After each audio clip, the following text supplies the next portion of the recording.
بسم اللہ الرحمن الرحیم۔ آج ہم اس ویڈیو میں حضرت موسیٰ علیہ السلام کے بے شمار واقعات میں سے ان کی پیدائش کا واقعہ بیان کریں گے۔ جب بنی اسرائیل نے اللہ تعالیٰ کی نافرمانیاں شروع کر دی تو اہل مصر کے دلوں سے ان کا مقام و مرتبہ ختم ہو گیا اور وہ بنی اسرائیل سے نفرت کرنے لگے۔ انہوں نے بنی اسرائیل کی حمایت ختم کر کے اپنی ہی قوم کے ولید بن ریان نامی آدمی جو فرعون کے لقب سے مشہور ہوا کی حمایت کرنا شروع کر دی، جو بہت جلد مصر کا بادشاہ بن گیا۔ وہ بہت بڑا ظالم، متکبر اور جابر تھا اور اپنی قبطی قوم کو بادشاہوں کی قسم اور بنی اسرائیل کو غلام قوم سمجھتا تھا۔ وہ اپنی حکومت اور بادشاہت کے غرور میں اتنا آگے نکل گیا کہ اس نے اپنے رب اور معبود ہونے کا دعویٰ کر دیا اور بنی اسرائیل کو اپنا غلام بنا لیا۔ فرمان الہی ہے، اور فرعون نے کہا کہ میں تمہارا سب سے بڑا رب ہوں۔ بے شک فرعون نے زمین مصر میں سرکشی اختیار کر رکھی تھی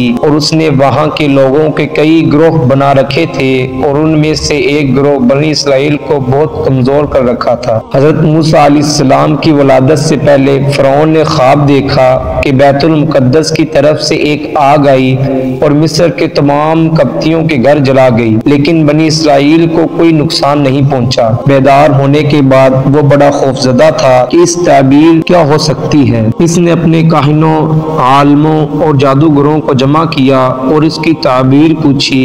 انہوں نے کہا کہ اس خواب کی تعبیر یہ ہے کہ بنی اسرائیل میں ایک ایسا لڑکا پیدا ہوگا کہ اس کے ہاتھوں اہل مصر قبطی تباہ ہو جائیں گی۔ چنانچہ فرعون نے اسی وقت بنی اسرائیل کے لڑکوں کو قتل کرنے اور لڑکیوں کو زندہ چھوڑنے کا حکم جاری کر دیا، لیکن تقدیر کے آگے تدبیر نہیں چلتی۔ فرعون اپنے خواب کی وجہ سے بہت زیادہ خوفزدہ تھا۔ اسے اپنی حکومت کے زوال کا خطرہ تھا، اس لیے اس نے ہر ممکن کوشش کی کہ بنی اسرائیل میں کوئی ایسا لڑکا پیدا ہی نہ ہو جو میری حکومت کے زوال کا سبب بنے۔ اس نے کچھ مردوں اور عورتوں کی یہ ذمہ داری لگا دی کہ بنی اسرائیل کی عورتوں سے جو بھی امید سے ہو اس کے پاس جائیں اور پیدا ہونے والے بچے کے بارے میں معلومات رکھیں۔ اگر لڑکا پیدا ہو تو اسے قتل کر دیں اور لڑکی ہو تو اسے باقی رہنے دیں۔ ادھر فرعون کی یہ چالیں تھی، ادھر تقدیر الہی اس پر ہنس رہی تھی اور کہہ رہی تھی کہ اے ظالم بادشاہ، تجھے اپنی افواج کی کثرت، اپنے اقتدار کی طاقت اور وسیع سلطنت پر غرور ہے، لیکن اس عظیم خالق کی طرف سے تو غافل ہے کہ جس کی تقدیر کا کوئی توڑ نہیں، جس کے فیصلوں کو رد کرنے کی کسی میں مجال نہیں۔ وہ ذات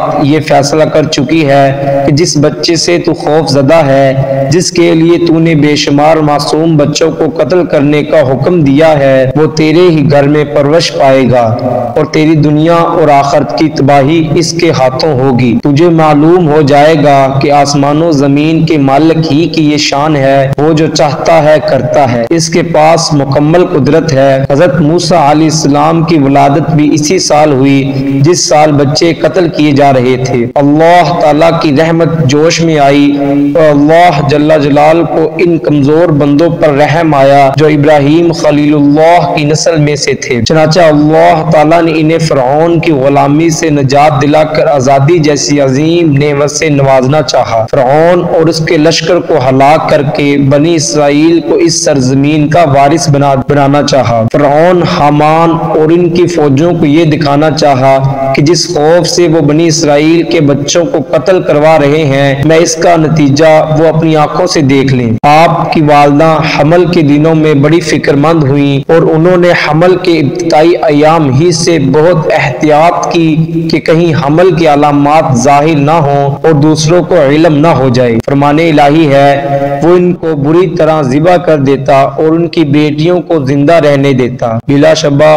وہ فساد پھیلانے والوں میں سے تھا اور ہم یہ چاہتے تھے کہ ان لوگوں پر احسان فرمائیں جنہیں زمین مصر میں کمزور بنا دیا گیا تھا اور انہی کو دین کا پیشوا اور سرزمین مصر کا وارث بنائیں اور ہم انہیں زمین میں اقتدار عطا کریں اور فرعون، حامان اور ان کے لشکروں کو وہ کچھ دکھا دیں جن کا انہیں بنی اسرائیل سے خطرہ تھا، اور ان کی جگہ ہم نے ان لوگوں کو جو بالکل کمزور شمار کیے جاتے تھے اس سرزمین کی مشرق و مغرب کا وارث بنا دیا جس میں ہم نے برکت رکھی تھی۔